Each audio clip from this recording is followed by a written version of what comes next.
दोस्तों आज हम बात करेंगे आज एक ऐसे बंदे के बारे में जिसने लाखों लोगों की लाइफ को पूरी तरीके से बदल के रख दिया। जी हाँ दोस्तों, जिसने बताया पैसे कैसा कमाया जाता है और पैसे को कैसे मैनेज किया जाता है। दोस्तों मैं बात कर रहा हूं रॉबर्ट टी कियोसाकी की, और जिनकी एक सबसे बेहतरीन बुक है रिच डैड और पुअर डैड। आपने जरूर इस बुक के बारे में सुना भी होगा और हो सकता है आपने पढ़ा भी हो। पढ़ा है तो बहुत अच्छी बात है, क्योंकि ये बुक हमें सिखाती है जो हमें आज तक किसी ने नहीं सिखाया। ना हमें कुछ ऐसा स्कूल में सिखाया, ना हमें कॉलेज में बताया गया, ना ही शायद हमारे पेरेंट्स भी हमें कभी नहीं बता पाए। तो रॉबर्ट कियोसाकी वही बात कहते हैं कि अमीर लोग ऐसा क्या अपने बच्चों को बताते हैं जिससे वो हमेशा सक्सेसफुल रहते हैं, और वहीं गरीब और जो मिडिल क्लास है वो अपने ऐसे बच्चों को क्या नहीं सिखा पा रहा है जिससे वो लाइफ टाइम स्ट्रगल करते हैं। तो रॉबर्ट कियोसाकी थे, वो उनके जो फादर थे वो एक गवर्नमेंट एम्प्लॉय थे, और रॉबर्ट कियोसाकी हमेशा देखते हैं कि उनके घर में पैसे की तंगी बनी हुई है। बट वहीं पे जब वो जिस स्कूल में जाते थे वो एक अच्छा स्कूल था और वहां पे अमीर लोग भी आते थे। तो रॉबर्ट कियोसाकी कहते हैं कि ऐसे ही अमीर लोग क्या करते हैं कि इनके पास इतना पैसा है और मैं आज भी स्ट्रगल फेस कर रहा हूं, मुझे हर चीज के लिए सोचना पड़ता है। तो रॉबर्ट कियोसाकी के मन में कहीं ना कहीं क्वेश्चंस उठने लगते हैं।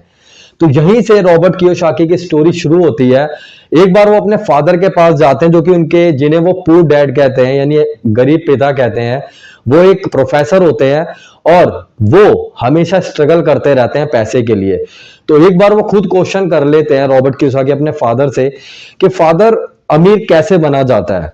अब उनके फादर के पास तो इस चीज का कोई आंसर होता नहीं है। वहीं पर रॉबर्ट के एक दोस्त होते हैं, उनके जो फादर होते हैं वो अमीर होते हैं, उन्हीं को वो अपना रिच डैड कहते हैं। तो उनके फादर कहते हैं कि तुम उनसे जाके बात करो, वो तुम्हें सही से आंसर देंगे। और जब वो उनके पास जाते हैं अपने रिच डैड के पास, तब उन्हें सारे क्वेश्चन के आंसर मिलते हैं। और आंसर उन्हें इसलिए मिले क्योंकि उनमें एक जिज्ञासा थी कि मेरे को भी अमीर बनना है। तो यहीं पे बात होती है कि एक उनके फादर थे जो बहुत पढ़े लिखे थे, एजुकेटेड थे, पर वो हमेशा पैसे के लिए स्ट्रगल कर रहे थे। और वहीं पे उनके एक फादर थे रिच डैड, जो बहुत कम पढ़े लिखे थे पर उस शहर के सबसे अमीर लोगों में से एक थे। तो यहीं से उनकी क्लास शुरू होती है और उनके रिच डैड उन्हें सिखाना शुरू करते हैं, और वो बातें बताते हैं जो आपको स्कूलों में नहीं सिखाई जाती, आपको कॉलेज में नहीं सिखाई जाती, और शायद आपके पेरेंट्स भी वो बातें नहीं जानते हैं। तो यहीं से उनको कुछ चीजें बताई जाती है। तो इस बुक में कुछ इंपॉर्टेंट पॉइंट्स है, वो मैं एक्सप्लेन करता हूं। तो पहली बात है, जो रॉबर्ट कियोसाकी कहते हैं कि कभी भी पैसे के लिए काम मत करो, पैसे से अपने लिए काम करवाओ। जी हाँ दोस्तों, आज के समय में आप देखोगे ज्यादातर जो लोग हैं वो कहीं ना कहीं पैसे के लिए काम कर रहे हैं। बेशक उनकी बहुत अच्छी जॉब लग गई है, वो अच्छी पोस्ट में है, फिर भी वो दिन में 8 10 12 घंटे काम कर रहे हैं और सिर्फ पैसे के लिए काम करते हैं। और अगर उनकी जॉब इनके छूट जाए तो वो बहुत दिक्कत में आ जाते हैं। तो यहाँ पे वो यही सिखाते हैं कि पैसा बेशक कमाओ पर पैसे से अपने लिए काम करवाओ, तभी आप वेल्थी बन पाओगे। और इसलिए वो ये भी कहते हैं कि आपको फाइनेंस की नॉलेज होना बहुत जरूरी है। अगर आपके पास फाइनेंस की नॉलेज नहीं है तो आप पीछे रह जाओगे, क्योंकि अगर आपको ये नहीं पता स्टॉक मार्केट क्या होता है, म्यूचुअल फंड क्या होता है, आपको बॉन्ड्स में कैसे इन्वेस्ट करते हैं, क्रिप्टो में कैसे इन्वेस्ट करते हैं, तो कैसे आप इन्फ्लेशन को बीट कर पाओगे। तो अगर आपके पास फाइनेंस की नॉलेज नहीं है तो भी आप पीछे रह जाओगे, क्योंकि कहीं ना कहीं स्कूल कॉलेजों में ये चीजें नहीं सिखाई जाती हैं।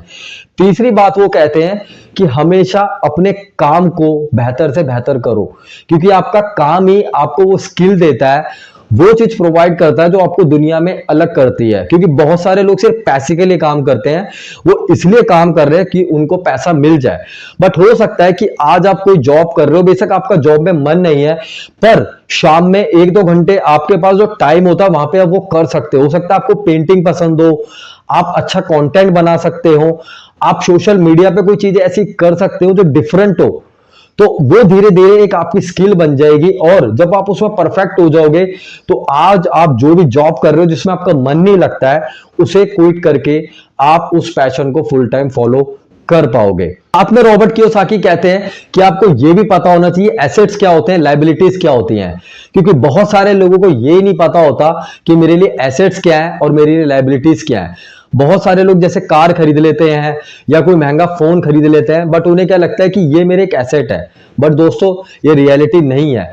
जैसे आपने कार खरीदी या जैसे आपने कोई महंगा फोन खरीदा, जैसे आप शोरूम से बाहर आए, उनकी वैल्यू गिरना स्टार्ट हो जाती है। अब इसका ये मतलब नहीं कि हम ना खरीदे, बट आपको पहले ये पता होना चाहिए कि मेरे को वेल्थ ज्यादा बनानी है। यानी आपने जो चीज खरीदी, आप हो सकता था कि उसको और थोड़ा पैसा कम करके उस पैसे को स्टॉक मार्केट में लगा देते, म्यूचुअल फंड में लगा देते, तो आपका पैसा ग्रो करता। और जब आपका पैसा ग्रो करता तो आपने जो आज चीजें खरीदी है, जो लायबिलिटीज है, उनके लिए भी आप खर्चा निकाल पाते। अब दोस्तों, जैसे आप एक घर खरीद लेते हो, घर भी कहीं ना कहीं एक लायबिलिटी होता है, क्योंकि घर पे बहुत सारे तरीके के खर्चे होते हैं। बट दोस्तों, वहीं पे आप एक ऐसी प्रॉपर्टी भी खरीदते हो जिसे आप रेंट पे दे देते हो, तो वो आपके लिए एसेट्स बन जाती है। तो आपको ये पता होना चाहिए एसेट्स क्या होते हैं, लायबिलिटीज क्या होती हैं, तभी आप ये समझ के फैसला ले पाओगे कि मेरे लिए क्या सही है, मेरे लिए क्या गलत है, क्या मुझे बाय करना है, क्या मुझे बाय नहीं करना है। साथ में वो कहता है दोस्तों, आपको टैक्स वगैरह की भी नॉलेज होनी चाहिए, क्योंकि अगर आप देखो तो बिजनेसमैन है वो टैक्स का बहुत अच्छे से फायदा उठाते हैं। और कहीं ना कहीं ऐसे बहुत सारे बिजनेसेस हैं जो शायद बाद में टैक्स बिल्कुल भी नहीं दिखाते, क्योंकि वो उनको ऐसी नॉलेज है, उनको टैक्स के ऐसे लूप होल्स पता है कि वो सारे के सारे पैसे का फायदा उठा लेते हैं और वो अपनी वेल्थ को ज्यादा से ज्यादा बढ़ाते जाते हैं। तो दोस्तों, ऐसे इन्होंने बहुत सारे चैप्टर्स है इसमें क्लियर किया है कि मेरे जो पुअर डैड थे, बेशक वो बहुत एजुकेटेड थे पर उनके पास पैसा नहीं था। वहीं पे मेरे जो रिच डैड थे, वो एजुकेटेड नहीं थे पर उन पे पैसा बहुत था। तो जो चीज उनके रिच डैड पुअर डैड ने उन्हें सिखाई, वो सारी चीजें उन्होंने इस बुक में एक्सप्लेन की है। और अगर आप ये बुक पढ़ोगे तो सही में आपका जो दिमाग है वो ओपन हो जाएगा और आप खुद सोचोगे कि कहीं ना कहीं मैं ट्रैप में था। आज अगर आप चाहे जॉब कर रहे हो या कुछ भी कर रहे हो, आपको कहीं ना कहीं लगता होगा कि मैं फंस गया हूं, मैं ट्रैप में हूं। पर जैसे आप ये बुक पढ़ोगे, आपका जो थॉट प्रोसेस है वो ओपन हो जाएगा और आपको दुनिया अलग सी नजर आएगी और आपको ये बुक बताएगी कि कैसे आपको इस ट्रैप से निकलना है। क्योंकि ज्यादा से ज्यादा हम लोग आज भी एक ट्रैप में फंसे हुए हैं।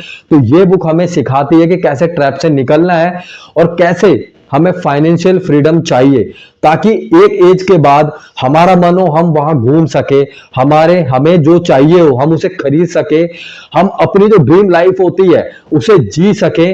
वो सारी चीज ये बुक सिखाती है। तो इस बुक को जरूर आज मंगा के दोस्तों पढ़ना जरूर, ताकि आपको समझ आए कि आप एक ट्रैप से कैसे बाहर निकलो। क्योंकि ये नॉलेज कोई भी नहीं बताता है, ना स्कूल में ना कॉलेज में, और शायद आपके घर में भी ना कोई बता पाए, क्योंकि हो सकता है उन्होंने भी ऐसी नॉलेज ऐसी बुक ना पढ़ी हो। इसलिए आज भी बहुत सारे लोग फाइनेंशियली स्ट्रगल कर रहे हैं, पैसों के लिए स्ट्रगल कर रहे हैं। तो इस बुक को मंगा के पढ़ना, ताकि आप अपनी लाइफ को एक नया मोड़ दे सको और आप भी जो आपके ड्रीम है, जो आपके सपने हैं, उन्हें पूरी तरीके से फुलफिल कर सको। तो दोस्तों, मिलते हैं फिर नेक्स्ट वीडियो में। जब तक के लिए जय हिंद, जय भारत।